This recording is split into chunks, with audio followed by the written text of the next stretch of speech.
morning, ma'am. Good morning, classmates. We are the Group 5 presenters.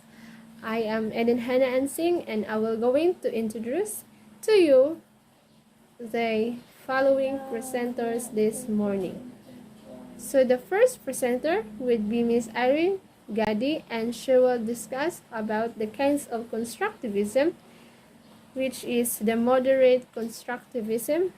The second presenter would be Miss Nika May Ontulan, and she will present the kinds of constructivism under the radical constructivism and socio-cultural views. The third presenters would be Miss Angelo Escalante. She would present the kinds of constructivism under sociology of scientific knowledge and social constructivism. The fourth presenter would be Miss I.C. Sumailo. She would present the influence of these views on mathematics research education.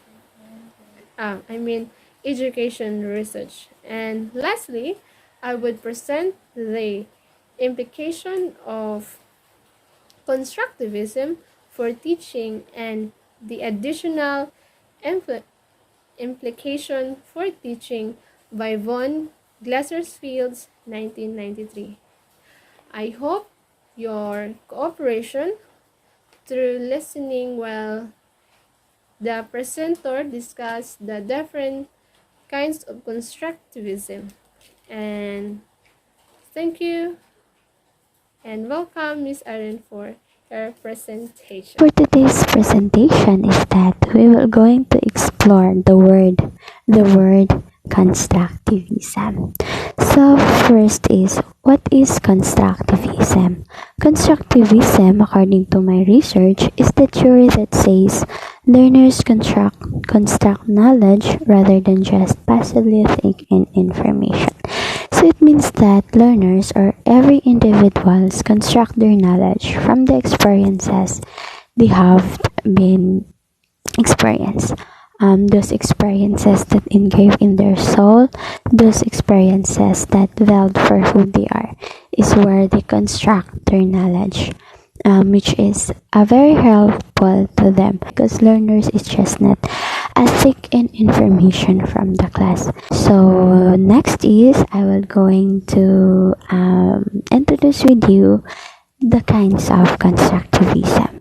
So there are 5 kinds of constructivism. First, moderate constructivism, radical constructivism, sociocultural views, sociology scientific knowledge, and the last is social constructivism. Discuss this kind of constructivism from 2 perspectives. So the first is the influence of others on individual knowledge construction, and the second is the relationship between knowledge and the external world. So what is moderate constructivism?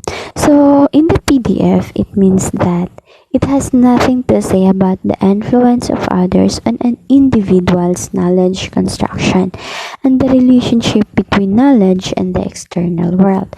So my understanding, this moderate constructivism means that your construction of knowledge is not influenced by those by others, by individual.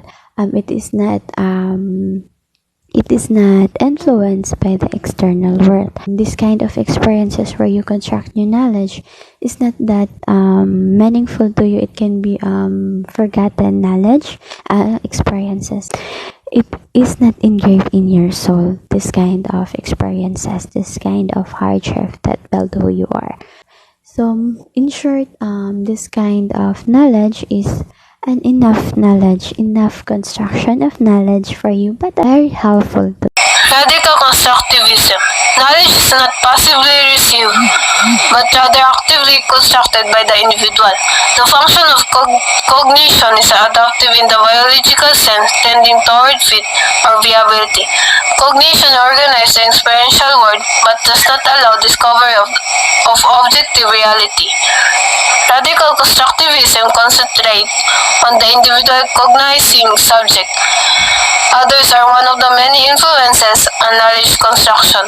It does not deny the existence of an external world, but denies the one's knowledge can objectively reflect it. It replaces truth with viability but accepts certainty in abstract mathematics. Radical constructivism. Radical constructivism, according to Ernest von Glasersfeld, information is not simply passed from the teacher to student. The student will always build knowledge with their own experiences and ideas. The student will learn by experiencing of knowing.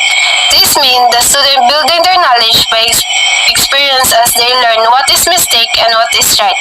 As their teacher did not discourage them by pointing that their answer is wrong based on the textbook, as all answers of the student are right.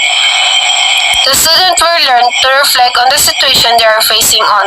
Reflection is a process of learning as they consciously learning to do better to the next level. This means they learn in their experience of the situation as they are reflecting on the wrong and right as they will be encouraged to do better next time. In sociocultural views, according to Les Vygotsky, learning has its basis in interacting with other people. Once this has occurred, the information is then integrated on the individual level. This means student learning and understanding enhanced by interaction with other people. Students develop their values and beliefs through interaction within social group and participating in cultural events. Student interaction influences their cultural beliefs and attitudes. Also, students guided by their parents and teachers to develop their psychological growth. Sociocultural views, learning and understanding are seen as inherently social and cultural. Influenced by Vygotsky, who maintained knowledge appeared twice, once between people and then internally. Sociocultural views can be seen as complementary to radical constructivism. Each tells a half-good story. So now we're going to discuss about sociology of scientific knowledge and social constructivism. So sociology of scientific knowledge, it is similar to radical constructivism but focus on societal or public knowledge. It considers science and mathematics to be intrinsically flawed. Many mathematicians and scientific hold the following ideas which are likely to be contradictory. According to Kant's 1992 Harvard lecture that I am among those who are found, the claims of strong program SSK absorb an example of this construction gone mad. So next is social constructivism. So social constructivism, this isn't a point of view on knowledge construction. It is like SSK or sociology of science knowledge, and it considered mathematics to be fundamentally faulty. According to MS 1991, Dennis and the existence of truth and redefines objective as a socially agreed upon, and social constructivism that implies specifically to mathematics education maintain that mathematics should be tough, emphasize problem solving, that interaction takes place between teachers and students and among students themselves, and students should be encouraged to create their own strategy for problem solving situation. I am going to discuss what influence do these views have on mathematics education research. So the influence that these views have on mathematics education research was most of the researchers would investigate the same question. So whatever they assume about the relationship between knowledge and the external world, and it also helped the researchers to land a better understanding of mathematical thinking and use such knowledge in practice, learning, and teaching mathematics. However, the views of influence on knowledge construction has two effects. So first is the radical constructivist researchers tend to focus on the individual learning. So usually they use the case studies, clinical interviews, and teaching experiments with the one-on-one student interview. So second is the socioculturalist tend to focus on how knowledge is produced when people interact with each other or interact using ethnographic methods. So you have to look at the people of their cultural settings, or it can be made by observing the classroom. Implication of constructivism. So there are three implications of constructivism for teaching. The first one is that people construct their own knowledge. It means that a teacher or a future teacher, as a future teacher, through constructivism, we can create our own knowledge. Second one is suggest teaching includes arranging situations to facilitate construction, in which we will go in teaching processes. We should first make an objectives on what we are going to explain, so that we or have a step by step way of teaching the learner for you to able to teach it efficiently. And the last one is teachers can't transmit knowledge directly to students. It is because through the implication of constructivism, we first create knowledge, and then second, we're going to arrange it. For example, we're going to create a lesson plan before directly or before sharing or transmit this information to the learners. So this only can be done through mental processes, in which we're going to reflect or perhaps in action. In order for us to learn or understand and to construct more knowledge. So this only can be done through mental processes, including reflection, perhaps, and action. So it suggests that anything encouraging more or better reflection may be helpful, such as reading novels, problem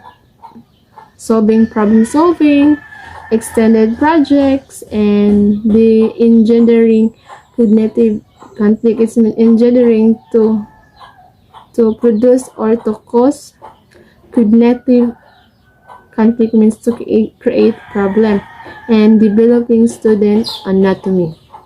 So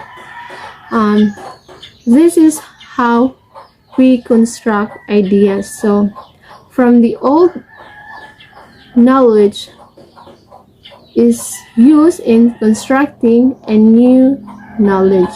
So it suggests that it is important to keep track of what students really know and understand. 3-point suggestion to keep track of what really the student know and understand. First, teaching cannot be separated from or ignored learning. So it means that the teacher job is to teach and student job is to learn. Sometimes it is misleading, and teachers cannot really cover the material independently from students. The second one is teacher-student communication should be two-way, not only one or one way. So, lecturers should be interspersed with opportunities for teachers to find out what students know and for students to encounter constraints of their construction, according to Benton-Court 1993. And the last one is, it is useful to assist students' conceptual understanding and problem processes in addition to correct on of their answer. The additional implication for teaching, according to Von Glasersfield 1993. So the first one is students are sense maker. Since students are sense maker, we should take seriously about their answers. And number 2, asking students how they came their answer is a good way of getting at their thinking. So third one is successful thinking should be rewarded, even when based on acceptable premises. The fourth one is let students struggle with problems of their own voice, in which the teacher should guide questions that the students will analyze it in their own to solve the problem. Additional implication for teaching is that the teacher must show a students what's inadequate about a piece of work and why. So this is very important in mathematics, usually in mathematics problem solving, because there are many ways of answering a problem, but it should be based on based on how did the teacher discuss, so that the student should have a way or a process, an easy and efficient way on getting the right answer. And the last one of the additional implication is that never present a solution as the only solution. It is no use presenting students a verbal definition unless they have an opportunity to have some kind of relevant experiences. Who maintain knowledge appears twice, once between people and then internally. That would be all about the implications of constructivism for teaching and a additional implication for teaching by von Glaserfeld's 1993. I hope you learned a lot. Thank you and God bless.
Thank you.